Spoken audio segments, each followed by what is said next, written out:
Folks, everybody should come and stand by the rail, and I want to show you the actual steps that have been here since the since the 2nd century BC. They were here and they were active during the Maccabees. And how do we know about the age of the stairs? Because during the excavations they found out some coins on the steps that go back to the 2nd century BC. So they've been active 200 years before Jesus. And it seems that these steps were a very important passageway for the people who lived in Jerusalem, because as you can see, Jerusalem is consists of many mountains, and there are valleys around them. So when we read the scripture, we know that Jesus was in the upper room where we were, and he celebrated the Last Supper with his disciples. Later on, he took his disciples down to the Garden of Gethsemane, which is on the other side of the valley. So which way did they take? They took these steps down.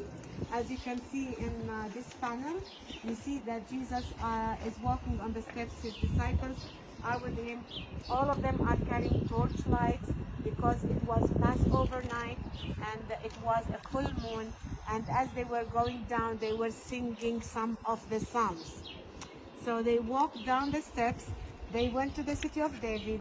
They had to exit one of the city gates that were there at that time. And then they crossed the Kidron Valley and they went to the Garden of Gethsemane. There Jesus prayed to his Father. He agonized. He sweat blood, and the soldiers arrested him. And then they had to bring him here to the other side of the city. So they had to come the same way back, entering the city gate, coming to the city of David, walking down the steps. And if you look at that panel, you can see how they tied him with ropes, and the soldiers are whipping him, and they are walking on these steps, and they brought him to the high priest's house, Caiaphas. In the house, he was tried for the first time, and he was imprisoned in a dungeon.